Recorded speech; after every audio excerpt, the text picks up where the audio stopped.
আসসালামু আলাইকুম। আশা করি সবাই অনেক ভালো আছেন। আমরা অনেক সময় আমাদের সন্তানদের অনেক বেশি জাজ করি। দেখা যায় একটা বাচ্চা পড়াশোনায় খুবই ভালো, খুবই মেধাবী, তার পড়াশোনায় খুবই মনোযোগ। আবার ওই মায়েরই আরেকটা বাচ্চা, তার হয়তো বা পড়াশোনা করে বা অতটা মনোযোগ নেই, সে হয়তো বা খেলাধুলায় ভালো বা অন্যান্য অ্যাক্টিভিটিসে ভালো। কিন্তু আমরা কি করি, যে বাচ্চাটা ভালো রেজাল্ট করে পরীক্ষায় হয়তো বা ক্লাসে সবসময় ফার্স্ট হয়, আর যে বাচ্চাটা হতে পারে না তাকে সবসময় তার ভাইয়ের সাথে বা বোনের সাথে কম্পেয়ার করি। এটা যে বাবা মারা করে ঠিক তা না, অনেক সময় বাবা মারা না করলেও আমাদের যে আত্মীয় স্বজন থাকে, আমাদের যে পিয়ার্স গ্রুপ থাকে, তারা অনেক বেশি বাচ্চাটাকে ছোট থেকে ক্রিটিসাইজ করে। এতে করে হয় বাচ্চাটার অনেকটা মনোবলটা আসলে কমে যায়।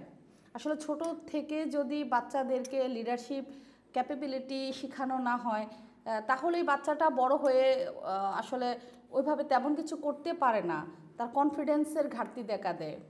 আর সব বাচ্চা এক হবে না, কারণ সবাই বড় হয়ে ডাক্তার হবে না, সবাই ইঞ্জিনিয়ার হবে না। প্রত্যেকটা সেক্টরে, প্রত্যেকটা প্রফেশনে কাউকে না কাউকে লাগে, কেউ হয়তো বা খুবই ক্রিয়েটিভ হয়। তাই বাবা মা হিসাবে এটা আমাদের অনেক বড় একটা দায়িত্ব।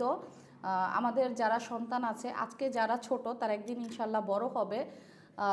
তো যার যেদিকে আগ্রহ, যার যে কাজটা করতে ভালো লাগে, তাকে সে কাজটা করতে সর্বোচ্চ উৎসাহ দেওয়া এবং তাদেরকে মোটিভেট করা। কারণ আমরা ঘর থেকেই যদি বাচ্চাদেরকে এই মোটিভেশনের এই কালচারটা শুরু না করি, তাহলে আমাদের বাইরের কেউ এসে সে দায়িত্বটা আসলে পালন করবে না।